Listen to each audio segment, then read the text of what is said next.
Hey everybody, welcome to a special edition of Rumors versus Facts, the UGA Sports Live show, where we normally talk recruiting, but with Georgia basically having the entire recruiting class put away, there's not as much recruiting to talk about. So Jed and I are going to talk about the scrimmage that we had. We got notes about last Saturday.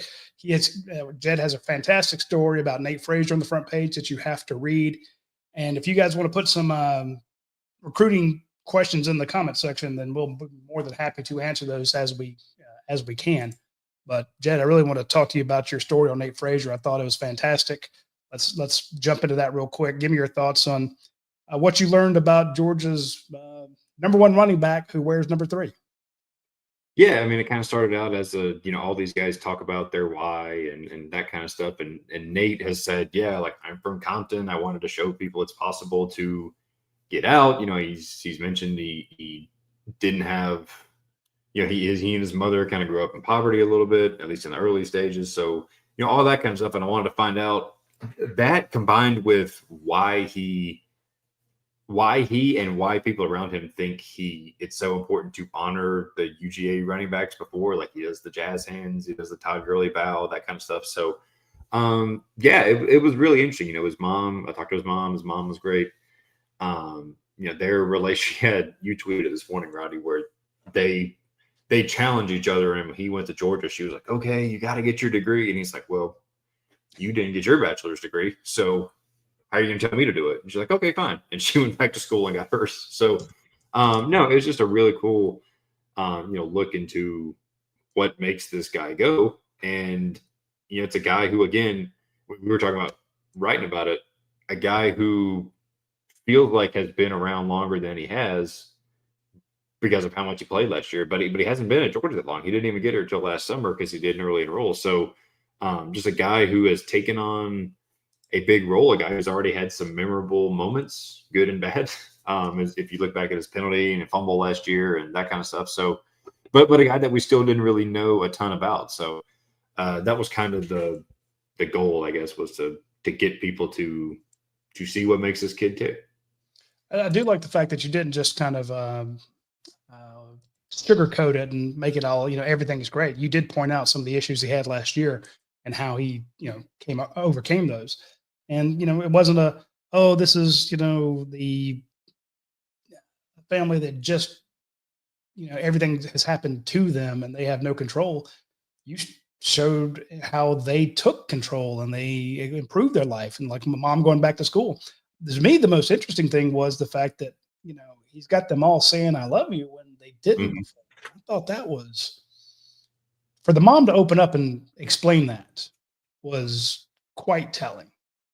Yeah, and it was, again, because her support system was her mother, her grandmother is still around, her sisters, like they all had to help raise Nate when she was a single mom. And yeah, for those who haven't read it, she said, yeah, we never used to say I love you. We all knew it, but we didn't say it. And Nate, like, he won't hang up the phone. He won't leave the house. He won't, in the phone call without saying it. So that's, the whole family has literally been changed by Nate's, I guess, personality and his desire to be connected to those around him and now at this level do good for those around you. His dad said every year from when he was, or his stepdad, excuse me, Mr. Okafor, every year from when he was like 8 or 9, they made the drafts an event in the house because it was like you had the power to change your family's life and go beat these guys one day.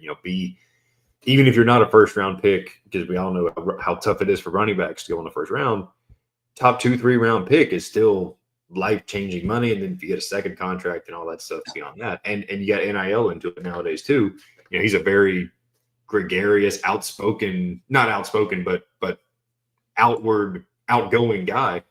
That's the type of guy that I think is set up to capitalize well in the NIL age with commercials or social media posts, whatever. So, and he loves Twitter for sure. So, it's just, again, it's a very interesting, look into what makes him go and why he goes. So like there's like several different quotes. I didn't use all of them, but several different quotes from him. It was like, yeah, when I think I don't want to do this, I don't want to run stadium steps, I don't want to scrimmage when it's 105 degrees outside, I think of what's going on back home, and that drives me to do it and drives me to keep doing good for the people back home. Well, it doesn't look like he's struggling. It looks like he's having a damn good time. You would never know that he doesn't want to run stadium steps or he doesn't want to scrimmage because he's so freaking excited when he gets on the field, and that's that enthusiasm's contagious. Speaking of contagious enthusiasm, let's talk about Georgia's scrimmage. Now, of course, it was closed to the media, closed to everybody but top donors the first week, and then some lettermen the second week. But things leaked out. We have a few readers that brought some issues to the board, and we've had some sources inside and outside the program that told us kind of what were going on. And I think the first question we get here right off is from Dennis Noble. Help me feel encouraged about the O-line this year. And Jed, I guess the number one question I get when someone says, what about the scrimmage, was how the O-line look? How did the D-line look? You lost 4 offensive linemen to the draft. You lost three defensive linemen to the draft. It's not exactly an experienced group coming back. There were some starts in there, but everyone wants to know about the offensive line and the fact that Georgia didn't run the ball well. So what did you hear from your sources about how the O-line looked? Yeah, I mean, it sounds like overall it was a day where if we're talking winners and losers, it sounds like the offense was the winner. And yeah, that's what the offensive line is needed. This team needs, I've said all offseason, it doesn't matter who your quarterback is. If you don't run the ball like you have in the past, like in those national championship years, it's not going to matter. But yeah, I mean, it seems, Gunnar Stockton, we heard a lot about the passing game, which leads you to think, okay, the offensive line's holding up in pass protection. We hear, we didn't hear much about the defense standing out necessarily. And my mind goes to, okay, well, what is an easy play for a defender to make where he stands out? It's a sack, right? And It doesn't sound like there was a whole lot of those. So, and I think the interesting thing is, what are these guard situations? How's it going to play out? I think all offseason we just assumed, okay, Micah Morris has got one spot, probably left guard, and right guard is probably going to be Daniel Calhoun, but maybe somebody else. And now you've got Calhoun, you've got Michael Hooney, you've got Juan Gaston as a freshman who he came in and he's this mountain of a guy, but nobody necessarily expected him to start. And that's a possibility now. And in addition to Morris. So you've really got 4 guys battling for those 2 starting spots. And I don't think, again, I think Micah Morris, probably is still a favorite just because he's been here for so long and he's I definitely think he's the guy there. He's I don't say he's ancient. That's not fair to him, but it seems like, I guess it's a lot more even of a competition at guard versus, okay, we've got Micah on this side. Let's see how you guys battle it out on the other side. There's a lot of mixing and matching going on, which is the point of these scrimmages, right? Just to see how these guys do on the relatively bright lights. But yeah, that's what I'm looking forward to seeing is who, because it seems like it's a lot of good options versus like we're screwed. Basically, it's a matter of what the best 5 is versus we're going to suck at guard. We just got to figure it out. So, and I think there'll be mixing and matching through the first couple games too, just given who the opponents are. Well, think about it. You lose Tate Ratledge, who's going to start. Lose Dylan Fairchild, who's very well. Who's going to move up in the on the depth chart as well. Georgia was strong at guard. Our complaints that we had most of the year were about injuries, especially at the tackle positions. And we've heard Kirby yelled at players, and he chews out Ernest Green, and he goes after Monroe Freeling. And if you were walking by the stadium, you figured Georgia's going 0-12. Mm-hmm. And the way Kirby yells at his O-line, it just sounds awful. But then you talk to people who are at the scrimmage, and they blocked well, they held up. You didn't hear about a lot of quarterback pressures. And the one thing that I got out of from the people I talked to, they said, the running backs looked good. They made the edge sometimes, which it's a catch-22 because if Georgia running backs are making the edge, then Georgia's not setting the edge. It's whatever's good is also bad. Right. But they also said that there were a few times where they made cuts at the line of scrimmage where they made some running back plays, if you will. And when we talked to the Georgia coaches, because we peppered Mike Bobo about, what the hell's wrong with the running game? Why couldn't it go last year? And he comes out with this stuff saying, hey, we want to be more efficient. And I'm like, well, that's not helping me, Mike, but their point is when they hit those runs, it can't just be 3.2 yards. 3 Mhm. They need to have the 14-yard run. They need to have the 21-yard run. They need to have those 17-yard. Maybe break off some big ones. And you're right. When you go back to that 21-22 team, those national championship teams, their guys breaking off huge chunks that flip the field. In that same press conference, Mike took an absolute beating because he said sometimes starting off strong isn't touchdown, field goal. It's, first down, punt, and flip the field. And everyone's like, oh my God, he's settling for punts. I'm like, no, you don't understand. If you can get that 17-yard run, now you're, and especially if it was on a touchback and you got it, now you're close to midfield. You're playing with house money, whatever you want to do there. But it just felt like Georgia couldn't get out of the slog on its side of the field last year. And they're punting and the other team's taking over and they're 37, they're 42. And now they've got a short field. So I kind of get what he meant by that. We don't allow for nuance, but I'm kind of liking the fact that maybe some of these running backs, and that was, Nate Frazier's problem was Nate. There was a Kirby that came out and said he didn't break tackles. Somebody. I know. I mean, that's what we're looking at Bobo last week, and he said, yeah, he needs to get the dirty yards. He doesn't need to try to hit a home run every time, which he can. He's got the speed. He's got the explode. I mean, we saw it even in that Clemson game one. Like, yo, this kid's got a different level of electricity when he's got the ball in his hands.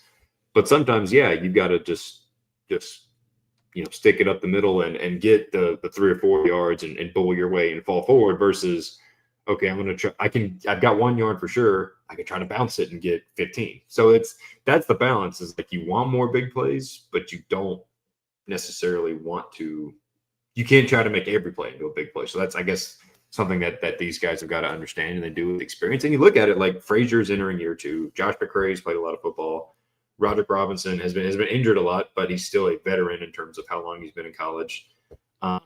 Cash Jones knows. Cash Jones has been around forever, and Chauncey Bowens and Dwight Phillips are in year 2. So those guys are getting there. It's just, again, you got to figure out how to be not necessarily gross numbers, but the efficiency, the yards per carry, because that wasn't good last year either. It's not like, oh well, Georgia only ran it for 108 yards game or whatever, but they ran it. They averaged 18 yards and 18 attempts per game, and it was 5 yards. Like their average per carry was like 3 point. Yeah, and then it was 70th, and like it's not what the Georgia standard is, and it's not what the standard is for a national championship winning SEC team. And I think no one is. They haven't run from it this offseason, which credit to them. They didn't make excuses and just spout a bunch of nonsense. That explains it. That's why they say our efficiency has to be better than that. They have to be, getting the bigger chunk plays. So the long-winded question there is, where are they at with the offensive line? I'm like, well, the offensive line is, the run game is O-line, right blocks, sometimes running backs. You get a one-on-one. You put a hat on a hat. They still have more defenders than you have players. There's somebody who can account for that running back, and you're always -1 because you don't have somebody play. The quarterback's not going out to block. So at best, you're at 1-on-1, if not 2-on-1, sometimes with a running back. So he's got to break at least one tackle, and I like Chauncey Bowens doing that. Mm-hmm. I'd like to see Nate Frazier doing that this year. Make some of those plays that break some tackles and just help out your O-line, because it's very easy to blame the O-line when you see a guy getting hit in the backfield. Okay, that's somebody's fault. But when a guy gets to the line of scrimmage and is yanked down one-handed, you got to help your guys out there. So I think the next question we always get is about the defensive line. I've been very impressed with what we're hearing from at first scrimmage. We heard about Kristen Miller just being unblockable, being dominant. I like the idea that Jordan Hall's back. I like that Xavier McLeod's in year 2 at UGA. Mm-hmm. I like hearing about Elijah Griffith and J.J. Haney. Yeah, I think Haney, I mean, if you want to talk about surprises of camp, to me, because he's the guy who, when they, he got offered at a camp last summer, and he's from Germany, he played a couple years in California. So I think a lot of people, myself included, thought, okay, this is a guy who Trey Scott sees a lot of upside, and he's a guy who could get again, he played 2 years of high school football here. Like it's not like he's, you know, these, you see these guys like Nate Frazier from Mater Day or the Buford guys or the Grayson guys or whatever. Like he is very, very raw. So I think you thought this is an upside play, and now he's got the blue cap and he's got the, you know, he's gotten some first team work in the scrimmages. So, and if you're getting first team work, that pretty much means you're going to play as much as they rotate. So, which I personally did not expect that. So him and Griffin as the two freshmen, and yeah, there's so many bodies there. It's kind of like, you know, for a lot of us out there who watch the Braves draft all these pitchers and stockpile all these pitchers because you figure, okay, if we just hit on 3 or 4 of these guys, like we're going to have ourselves a solid rotation. That's kind of the thing. If you can just get, you kind of know what you got with Kristen Miller as long as he stays healthy. And Xavier McLeod was playing really well down the stretch. If you just get a few of these guys to really take that next step into consistent, disrupt their presences, then your defensive line is pretty dang good. So I think that's what the fall camp has been about, is figuring out, okay, who are our most consistent guys? Not necessarily the highest potential, but who can consistently, like you said earlier, set the edge, who can get into the backfield, who can fill the right gaps. And I think, again, those two freshmen have done it. McLeod's done it. Jordan Hall's done it. Joseph Jonah-Janye, like we've said on the show before, is just, he looks like a Greek god when he gets off the bus, but he missed a bunch last year because he was hurt. Does he take the next step? So there's a lot of potential there for sure. It's just figuring out who, and again, like the offensive line, I think they're going to rotate a lot in the first 2 games. A, to keep guys fresh, but B, figure out what the best kind of combinations are going to be once you get to Tennessee and then Alabama after that. Yeah, I think we're a little spoiled because we're looking for those different makers on the defensive line. And yeah, we know that Christian Miller is good, but Christian's not going to be out there every play. Georgia rotates their defensive line so much. You really feel like you need to be 6 deep, 6 difference makers, you know, disruptive guys who take on 2, you know, take on 2 and keep your linebackers free and clear, keep them upright and not being chipped and stuff like that. You know, no one climbing to them because you can't get past it. I like that. I do think that the fact that, you know, we're not able to name 6 deep is kind of a worry. Just like on the offensive line, we're not settled on who the tackles are. I mean, excuse me, who the guards are. But again, you got really good bodies there. I mean, Daniel Calhoun was penciled in as being the guy. Michael Morris has been a starter. He's one of the strongest guys on the team, one of the strongest guys in the SEC. But, you know, when you see Juan Gaston coming in and getting first team reps, you're like, oh, okay. So again, it's what's good is bad, because also how does a freshman like, you know, Elijah Griffith, JJ Haney, Juan Gaston get reps on the first team? Did you not recruit well ahead of time? You know, so you're excited about what those guys can do, but at the same time, you're like, well, why aren't they buried on the depth chart behind other 4 and 5 stars? So again, you can spin it whichever way you want, and I think that's, you know, whatever we ask Kirby tomorrow when we get him at noon, he will take some of the wind out of the sails of the offense, I'm sure, you know, and he'll challenge guys, or he just won't tell us. But yeah. I'm with you there. I like the idea. I like the idea that Georgia has some guys that you can count on. I just worry, as much as they rotate, you know, some of the guys we don't know, how are they going to fare? I mean, in other words, you remember what it was like when they would take out Jordan Davis. All of a sudden, the team could run the ball. You put him back in, they can't. You know, when Wyatt's in there, they can't run the ball. They take him out, they can't. Is it going to be the same with Jordan Hall? If Jordan Hall's in there, nobody can run on him. But if you take him out, then they can do that. So that's my kind of. I don't want to say I'm worried about depth, but I'm worried about the rotation. You want guys who can keep it up. Yeah, for sure. And again, that's game by game. These guys playing more snaps. That's throughout the season, and a lot of these guys, again, they haven't gone through that grind. I mean, Jonah-Janye was hurt last year. Jordan Hall's battled injuries. Griffin and Haney obviously haven't done it at the college level. So it's going to be so interesting to see, because, again, there's talent there. It's just, is it, you know, 8th best offensive line in the or defensive line in the SEC talent? Is it 3rd? Is it 1st? Is it that's kind of up for grabs right now. Nobody really. I put the linebacker corps up against anybody, and we heard, you know, we did not hear that much about the linebackers other than, you know, they look good. And CJ Allen's going to look great. Raylan Wilson's going to do fine. I think Raylan Wilson's going to have a huge year. The guys behind him are pushing him. Justin Williams coming on. But I noticed that whenever we put up a long list of notes like we had on the dog vent, I must have written 1,500 words about the scrimmage. And the first question I got was, what about this guy that wasn't on the list? I'm like, well, we don't hear about everybody. Every single A lot of player. times because it's lots of this guy's doing his job, Like, what about Zayden Walker? What about Isaiah Gibson? I'm like, oh, the freshman? Yeah, some of the freshmen we hear about, some we don't, So I'm not, just because you don't hear about a guy doesn't, it just, think about that. We're trying to talk to a friend of a friend of a friend who went to the scrimmage, So we're not going to hear about everything. We weren't there to see it all. So everything we're talking about, how the O-line looked, how the D-line looked, this is all second-hand, third-hand, fourth-hand information that we're just trying to extrapolate. To wit, though, I will say we heard some very good things about Ellis Robinson, Daniel Ayers. So I'm excited about Georgia's cornerbacks. I think Georgia's got 4 guys. DeMello Jones, they got 4 cornerbacks that can play. I think Aguero playing star. He's healthy. You've got a decent star there, but a lot of how Georgia's defense goes is how well a star plays. But I'm a little worried about safety.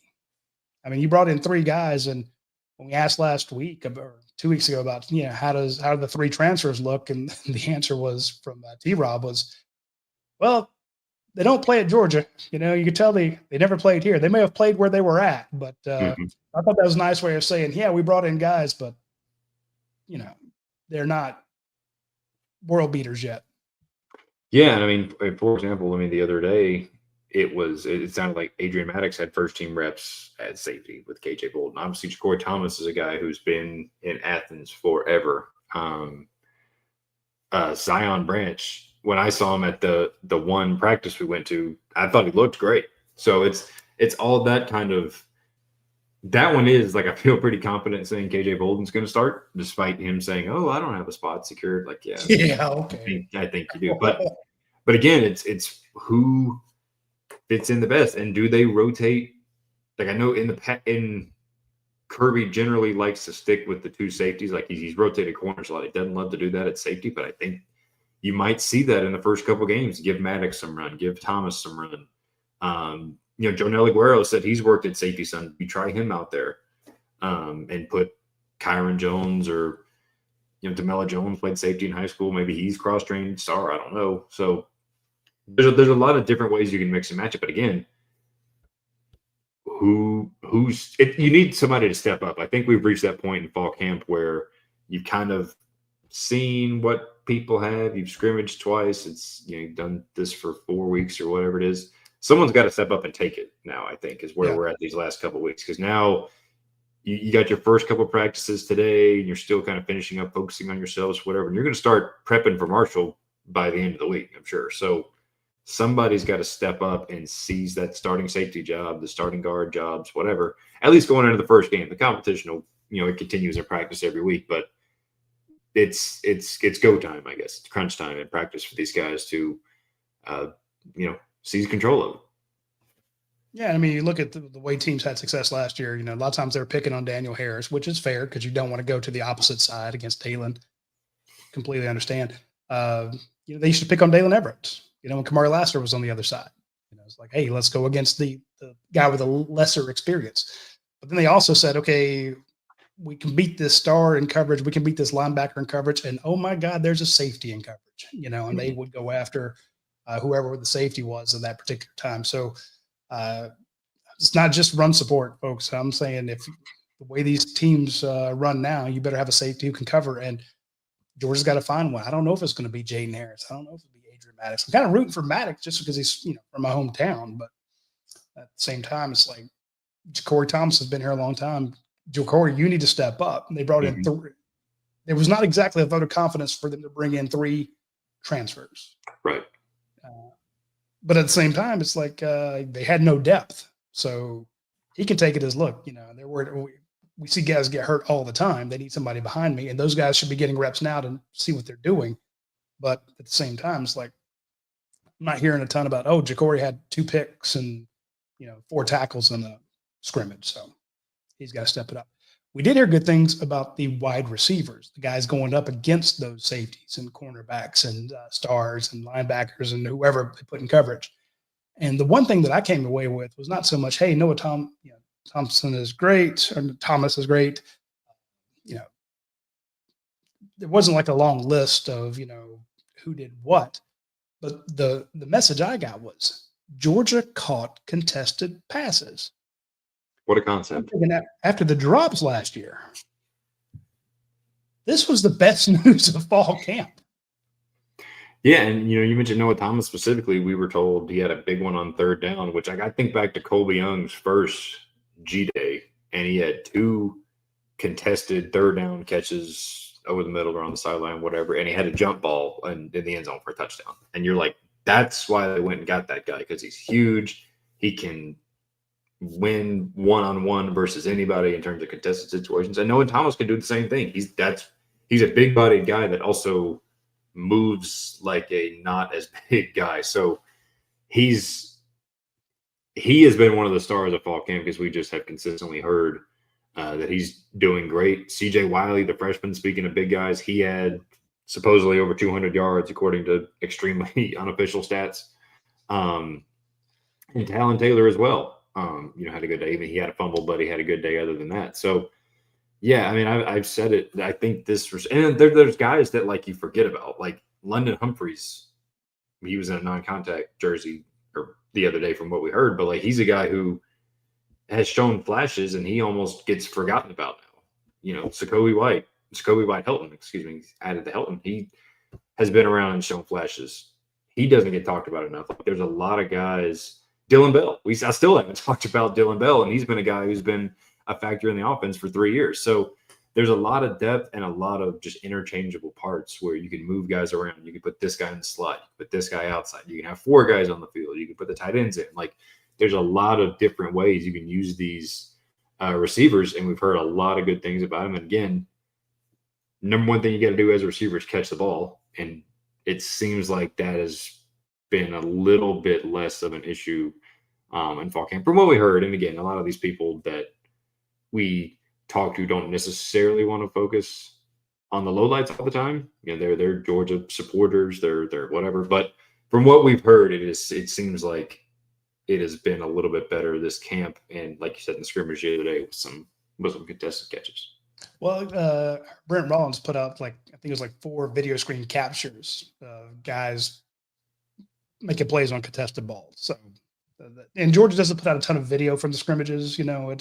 It's quick cuts, maybe 34 seconds or something like that. And it's kind of a rah-rah piece. But I appreciate it. And a lot of times it bodes, we say, hey, Dylan Bell last week had a drop. They won't put that on there, but we also heard Dylan Bell had like a 60-yard run. And they show him running down the field. You're like, oh, see, we told you about that. So I get excited when they actually put out a video clip, even if it's 2 seconds of something that we have previously reported. But yeah, you get Dylan Bell out there. Colby Young was supposed to be one of the star receivers last year. Then he had his legal issues and didn't play. But you give me a lineup with Colby Young, Noah Thomas, Zachariah Branch, Dylan Bell, and that's before we even talk about the newcomers, like you said, CJ Wiley. 8 to 10 catches, 200 yards as a true freshman. Granted, it's with a third team and some with the second team, but it still counts. Mm-hmm. Those third team guys that blow up, like Ryan Montgomery, the quarterback, was killing it with the third team 2 weeks in a row. That's a guy who next year or the year after, we're like, yeah, remember when he was with the third team and he was putting up 200 yards in scrimmages? If you can play, you can play, and it shows out even there. But my point is, I don't know that it's been a while since you could point to Georgia and say, look at 6'5" guy, 6'4" guy, 6'3" guy, and then put out Elias Williams as the tight end, 6'7". Mm-hmm. Gunner's got to be thinking, man, this could turn out pretty well. And then you put Cash Jones in the backfield, knowing he can catch. He actually had more catches than he had runs. I'm like, okay, Mike, draw something up here. Well, and you wonder, all that depth, you see more of Dylan Bell at running back in some third down sets. You could do that if you wanted to, because he's a guy who obviously can. It's what they did with James Cook, man.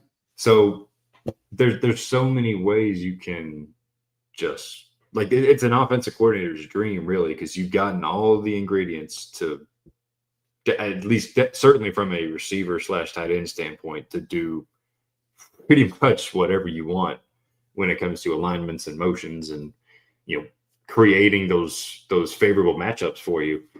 I think it's going to be very interesting to see, because I think this is a year where, like, I think last year you could look at it and say, okay, was the skill talent at the level where it has been for Georgia in the past? Maybe not, especially, and once you drop everything in sight, that doesn't help either. But I think this year the talent is on par with pretty much anybody, I think. I mean, you had Dom Lovett and Arian Smith, who both got drafted, but both also had huge drops.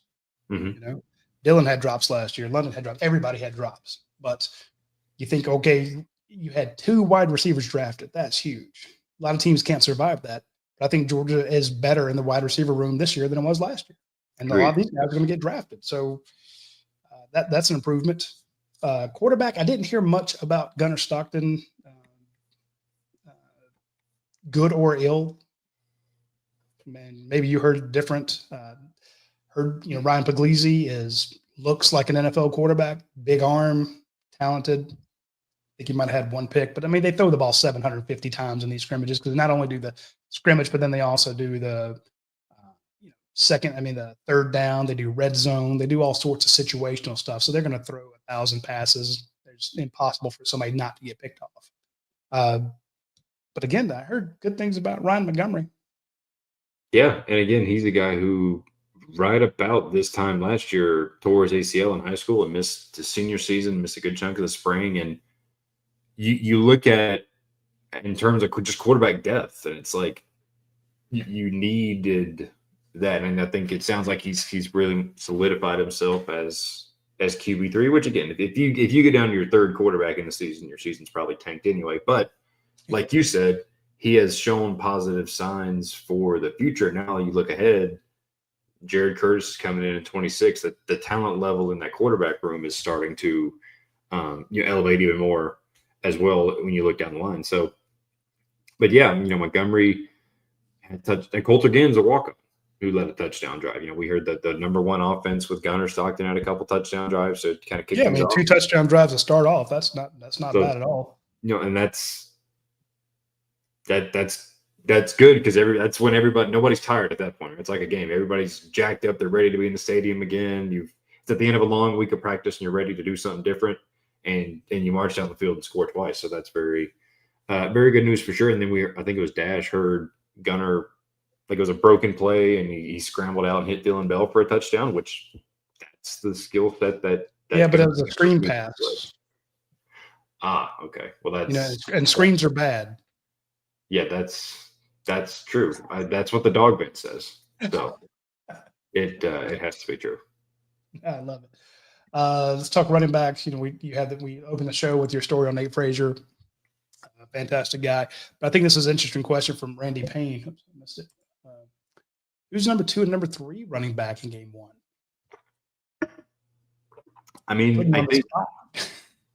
I think coming into camp, you would have assumed Josh McCray, just because he's a guy who's played a lot of college football, but then he was sick at the beginning of camp, and that put him back a little bit. And I think it's probably Chauncey Bowens and Bo Walker, or maybe Roderick Robinson. That's a really narrowing it down. But we've heard a lot of Bo Walker throughout camp. But are you ready to throw in a friend? And of course, granted, they did that with Nate Frazier last year, so who's to say? But I think it'd be, if I had to guess, I would say Chauncey Bowens 2 and Roderick Robinson 3 would be my guess, just because it sounds like Bowens had a good camp. And we saw him at G-Day. We were like, whoa, this Chauncey Bowens looks fantastic. And he's had a good couple weeks of camp, it sounds like, as well. So I would guess those 2. But again, it's like Cash Jones, I don't know. That's my number 2. Yeah, it depends. Like, it's third down running back, he's number 1. But it's kind of like, how does that kind of play into it? But good example. Okay, it's second and 6. Probably Chauncey Bowens, I think. I don't know. I don't like being put on the spot. I beat you. I'm not doing any more shows. But again, yeah, I mean, you're deep there. You can choose like, okay, we're going to give Chauncey Bowens a shot to see what he can do with the pass game. Chauncey Bowens and obviously Cash Jones too. They have got how often do we hear from coaches, running backs have got to get the pass protection stuff down before they can really get on the field. Yeah, maybe Bill Walker's got him down fast. I don't know. We've certainly heard enough about him to think he's coming along. But we saw Nate miss a few last year. Yeah, so Bowens and Phillips and again Jones obviously should be ahead of him in that regard. So. But yeah, I'm very interested to see what Chauncey Bowens does because again, we saw the flash at G-Day, and it was like, whoa, this looks like a totally different guy than we saw in very, very limited spurts last fall. Does that continue to where he's a vital piece of the running back rotation? I think you do. I think Bowens is going to be in there. I get it. He's not the biggest guy. You got Roderick Robinson for that, and McCray's just as big as Robinson. Mm-hmm. He's a big boy. Neither one of those are burners. Chauncey's not the fastest guy, but they're all quick, But you may not think of them as being that Nate Frazier speed demon or Phillips, Peanut, who's so fast. Mm-hmm. But I just think for that, I love what they used to do with when you had James Cook in there, and he put him in the backfield. And if they don't change, you just hand it off to them. But if they fill up the box, you move him out as a receiver, you can throw to him. And I'm just thinking, man, you can do that with Cash. You can do it with Nate. I like this idea of just, we're going to counter whatever defense you come out. Yeah, I like it. That's MG saying use the 2 RB sets. But then I also want to go, are we going to see as much 12 personnel with the tight ends if you're got all those good wide receivers? Do we see less 12 personnel? How can you run 21 when you can't run 12 because you're trying to get all these wide receivers on the field at the same time? But man, I like it. People really don't practice it. A question from Scott Anderson. We kind of touched on it earlier, but will Gaston start at right guard? And I think if we were doing a recap of the scrimmage news we heard, it was last week and this week that Juan Gaston, the true freshman, is coming on and getting some snaps with the first team at right guard. And I think there is a chance he starts. It would be mind-boggling to come in and, it would be Tate Ratledge-esque. Mm-hmm. I think if nothing else, it looks like Gaston is proving he's the guy who can play that winning football at guard. And that's, whether he starts or not, that's good news because we saw last year how quickly injuries can thin things out, right? In offensive line, you can get stepped on, you can get rolled up on. There's a million different fluky things that can happen. So if one of those guys goes down, Juan seems like he's proving he can be a guy who can be trusted to go in, and if he's needed to, which is absolutely huge. So, but yeah, again, I think I think it's looking like probably 4 guys at guard who have proven we can get some first team work. The spot on the offensive line that concerns me is center. If something happens to Drew Bobo long term, because you just don't have, Walt Flynn. I honestly don't think he played a ton in 1 year at Central Florida. And then Malachi Tolliver is a redshirt freshman who hadn't played.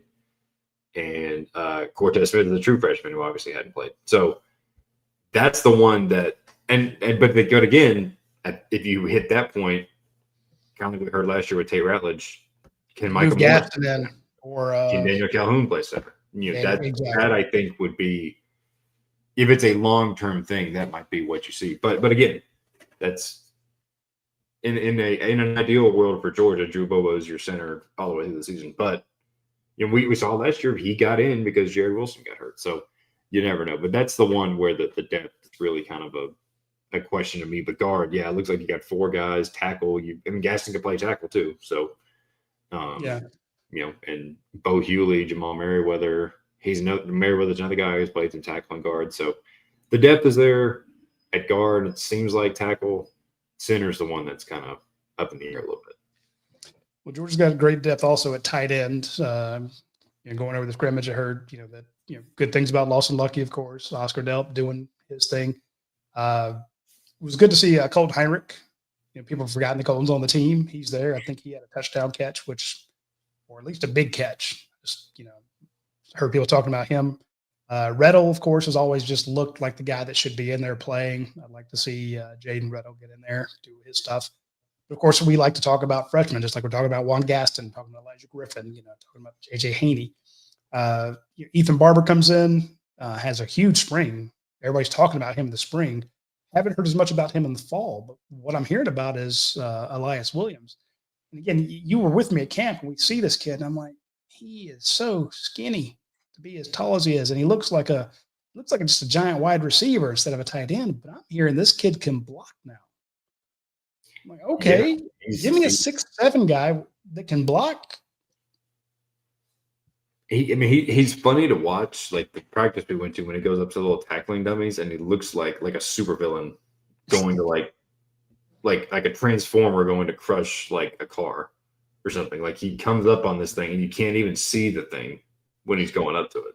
And these other, like somebody, I don't know if it was, I guess it must have been Georgia, posted a picture from the scrimmage, and you got all these guys in the tight end room who are impressive physical looking specimens. And then you got Elias Williams up here who's taller and just as heavy, if not heavier, than these guys. Like he is. I mean, this time last year he's playing South Georgia high school football, and these kids are trying to cover him. That's just not fair. So, it sounds like he's taking a really big step from the spring. Which again, it's a culture shock. It's a culture shock. It's it's everything. Is just these kids are swimming as they should be. Yeah, I mean, Kirby Smart or Bobo or somebody mentioned this the other day. It used to be the normal thing was all these kids come in the summer. Now the normal thing, it seems like, is they come in December, January. So now by the time the fall comes around, they're more and more. It's still hard to play as a true freshman, but they're more and more prepared for what practice is like, what meetings, all that stuff is like, and potentially to earn a playing job. But they get better. Like you gotta those at a point like Elias Williams, there's only so much better he's going to get by going against the kids at his high school. You know what I mean? Yeah. Like you got to get, once you reach that level, it's like, okay, I need to go against Gabe Harris. I need to go against these guys. Quintavious Johnson. And he's been doing that for 7.5 months now. So that's what happens. Yeah. So I guess it's not surprising that we're talking about these true freshmen because, just like with KJ Bolden, he starts as a freshman, but we were asking Kirby and those guys about him week 4 or 5. They're like, this far in the season, nobody's a freshman anymore. Like, yeah, he is. Kid started 4 games, or technically KJ, I don't think he only started 2, but we're talking about a kid getting a ton of reps, who was just at Buford, 7 months ago. And it's like that with a lot of these guys. So you're right. And Kirby did point out we get to teach them. And I've heard, that they're on their 4th or 5th time installing the offense and installing the defense. So these guys have been, because you can have meetings with them up to 8 hours. Mm-hmm. Like, okay, well, what are we going to talk about? Let's talk about situational stuff. Let's talk about here's our defense. Here's our base. Here are our calls. Here's what, and then you quiz them. And they have tests. Yep. So anyway, it's pretty good. I think we got all the positions down. Outside linebacker. Talking about setting the edge, still not hearing a ton about the outside guys. And like I said earlier, like that's the position that it's easy to a casual observer to splash at. If you come flying around the edge, you get a sack, get a pressure. I think all those guys are still finding their way. You look at it, Elo Modozi is still kind of over from Army, getting up to speed. Chris Jones is at a new position from this time last year. Quintavious Johnson and Gabe Harris are both stepping into bigger roles. And that's the one that I think that group is one that has the most potential to get better as the season goes along. Because the more reps these guys get, the more practice reps, game reps, whatever, I think that group has a lot of potential to get better. It's just going to be a lot of figuring out because you don't even really have, I guess Gabe Harris by default is that guy, but Chaz Chambliss he was your elder statesman who just been around forever. And you don't really even have that guy. Gabe Harris has been around a couple of years, but hasn't played a crazy amount. So it's a very different looking room than what it's been over the past couple of years between transfers and graduation. So yeah, that's one where I think, again, the development potential is there, but the problem is you got Tennessee and Alabama in the first month of the season. So they got to get developing quick over the next, month or whatever it is till they go less than a month before they go to Knoxville. That's kind of why I bring it up is, going through all the positions in my head. What can we tell people about this, scrimmage that, of course, all the notes are at ujsports.com. And if you sign up now, if you're not a member and you're watching us, and you're like, hey, I've never signed up for those sites, sign up for the first week. It's $1. You can read all of our scrimmage notes. If you don't like it, you can cancel. But if you do stick around, it's like $120 for the year. And you also get a subscription to The Athletic. So nothing too shabby there. Plus, you also get access to Dogs HQ, our sister site, who also covers Georgia Bulldogs. So you can check out their scrimmage notes and their message board as well. So really can't beat it. We've never had an offer like this. But going through the positions and thinking about the outside linebacker, we had the question from Ben McDaniel, where's Georgia going to be sneakily good at? Like, no one's talking about it right now because of the real strength. We talk about, I don't think it'll be safety because I just don't think you got enough depth there. Cornerback, it was not sneakily because everybody knows you got Ellis Robinson who's getting more snaps there. He's the number one cornerback in the nation a year ago. DeBello Jones, everyone's heard. Maybe he would have been kind of under the radar, but we're all talking about him. We talked extensively about Georgia's O-line, quarterbacks, wide receivers. But the one position that I think if you're a Georgia fan, you have a puckered butt is, who takes over for Chaz Chambliss. It's supposed to be Damon Wilson was supposed to be coming on. Now, you could stand up Jalen Walker out there and just wreak havoc. He's a first-round draft pick. But how do you replace him? How do you replace a Michael? And I'm thinking where they might be sneakily good. And it would be surprising. I'm not even predicting this, but I'm just saying all of a sudden Chris Cole is out there. Justin Williams, maybe, like I said, Chris Jones. You might all of a sudden have a edge guy who comes on. It feels like it's been Azeez Ojulari. It's been a minute since you just had that havoc wreaker on the edge. Maybe they have one, maybe Isaiah or Zayden Walker or something. I don't know. Just saying, of all the positions, the only one that I think could be sneakily good that no one's talking about is because we don't know what really Georgia's doing on the edge.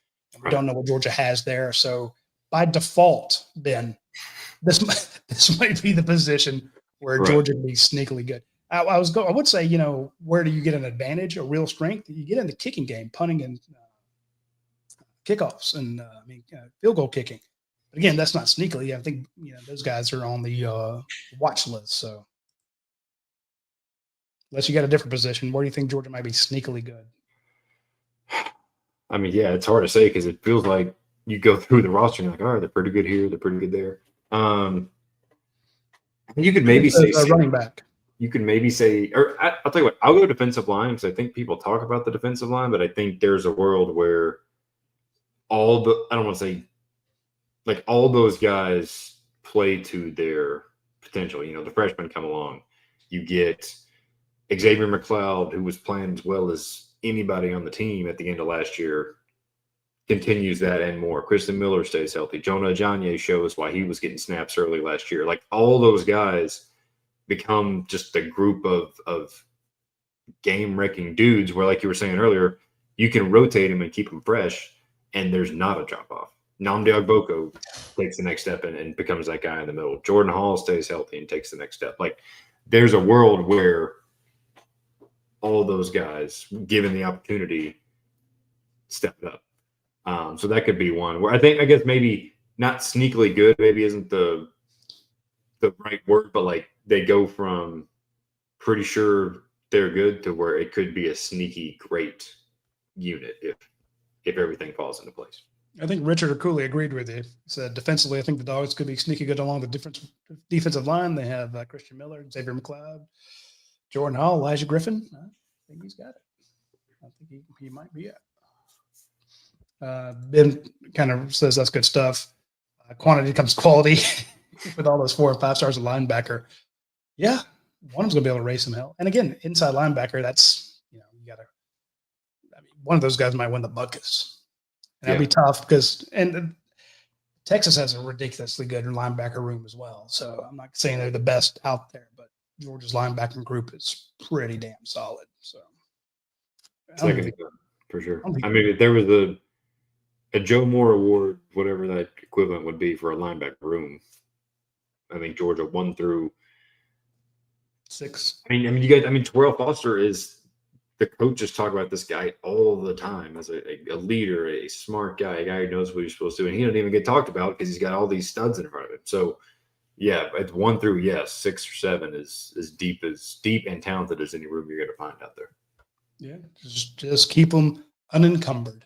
Mm-hmm. If your defensive line can do their job, and you don't have that guard climbing up to them, give me that all day. And Glenn Schumann, he could have his 4th guy.